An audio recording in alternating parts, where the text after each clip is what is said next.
কেমন হবে জাহান্নামের ব্যাকুলতা। আসসালামু আলাইকুম ওয়া সহজ পথে আপনাদের স্বাগতম। জাহান্নামীদের থেকে 100 বছরের দূরত্বে থাকতেই একে অপরকে দেখে ফেলবে। দোজক তাদেরকে দেখা মাত্রই ব্যাকুল হয়ে পড়বে এবং অত্যন্ত উত্তেজিত হয়ে আওয়াজ দিতে থাকবে। জাহান্নামীরা সেই আওয়াজ শুনতে পাবে, আর যখন তাদেরকে জাহান্নামে নিক্ষেপ করা হবে তখন তারা মৃত্যুকে ডাকবে। অর্থাৎ দুনিয়াতে যেমন কোনো বিপদ আসলে বলে থাকে হায় মরে গেলাম, জাহান্নামীরাও অনুরূপ বলতে থাকবে। ইবনে আবু হাতেম থেকে একটি রেওয়ায়েতে আছে, নবী করিম সাল্লাল্লাহু আলাইহি সাল্লাম এই আয়াতটি ইদা রাআতহুম দ্বারা জাহান্নামের জন্য দুটি চক্ষু আছে বলে প্রমাণ করেছেন। ইবনে কাসির। জাহান্নাম যদিও বিশাল জায়গা, কিন্তু শাস্তির জন্য জাহান্নামীদেরকে সংকীর্ণ স্থানে রাখা হবে। কোনো কোনো রেওয়ায়েতে স্বয়ং নবী করিম সাল্লাল্লাহু আলাইহি সাল্লাম থেকে এ বিষয়ে ব্যাখ্যা বর্ণিত আছে। তিনি বলেছেন, দেয়ালে যেমন পেরেক স্থাপন করা হয় তেমন জাহান্নামীদের জাহান্নামে গাদাগাদি করে রাখা হবে। ইবনে কাসির।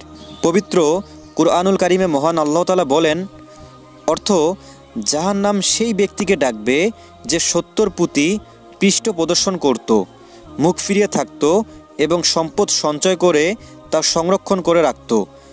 তাফসিরে ইবনে কাসিরে বর্ণিত আছে, জীবজন্তু যেমন খাদ্য তালাশ করে মুখে তুলে নেয়, তদ্রূপ জাহান্নাম হাসরের মাঠ থেকে খারাপ লোকদের এক একজন করে তালাশ করে স্বীয় উদর পূর্ণ করবে। এই আয়াতে সম্পদ সঞ্চয়কারীদের আলোচনা রয়েছে। হজরত কাতাদা রাদিয়াল্লাহু তাআলা আনহু আয়াতটির ব্যাখ্যায় বলেন, যে ব্যক্তি মাল উপার্জন করার ক্ষেত্রে হালাল হারামের প্রতি লক্ষ্য রাখে না এবং আল্লাহ তাআলার নির্দেশ সত্ত্বেও আল্লাহর রাস্তায় সম্পদ খরচ করে না, উক্ত আয়াতে তাদের কথাই বলা হয়েছে। হজরত আবদুল্লাহ ইবনে হাকিম এই আয়াতের ধমকির ভয়ে কখনো টাকার থলের মুখ বন্ধ করতেন না। হজরত হাসান বসরি রহমতুল্লাহ আলাইহি বলতেন, হে আদম সন্তান, তুমি আল্লাহর ধমক শোনার পরও মাল সঞ্চয় করছো।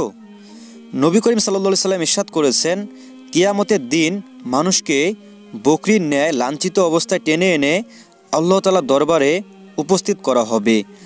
আল্লাহ তাআলা তাকে সম্বোধন করে বলবেন, আমি কি তোমাকে সম্পদ দেইনি, গবাদি পশু ও চাকর বাকর দেইনি, তোমার উপর কি বিভিন্ন প্রকার অনুগ্রহ বর্ষণ করিনি, বলো এর কৃতজ্ঞতা স্বরূপ তুমি কি করেছো? উত্তরে সে বলবে, হে পরওয়ারদিগার, আমি সম্পদ জমা করেছি, অনেক বৃদ্ধি করেছি এবং প্রথমে যে সম্পদ ছিল তার কয়েক গুণ বেশি রেখে এসেছি। এখন আমাকে অনুমতি দিন যেন সমস্ত সম্পদ নিয়ে আসতে পারি। মোট কথা, সে ব্যক্তি এমন হবে যে মৃত্যুর পূর্বে পরকালের কোনো নেক আমল প্রেরণ করেনি, ফলে তাকে জাহান্নামে নিক্ষেপ করা হবে। তিরমিজি। নবী করিম সাল্লাল্লাহু আলাইহি সাল্লাম আরও ইরশাদ করেন, দুনিয়া ওই ব্যক্তির ঘর, আখিরাতে যার কোনো ঘর নেই। দুনিয়া ওই ব্যক্তির সম্পদ, যার আখিরাতে কোনো সম্পদ নেই। এবং দুনিয়ার জন্য ওই ব্যক্তি সঞ্চয় করে যার কোনো সঠিক বিবেক নেই। ইমাম বাইহাকি ঈমান অধ্যায়ে একটি হাদিস উল্লেখ করেছেন, যখন কোনো ব্যক্তি মারা যায় তখন ফেরেশতাগণ বলেন, সে আখিরাতের জন্য কি আমল প্রেরণ করেছে, আর মানুষ বলাবলি করে সে দুনিয়াতে কি রেখে গেছে।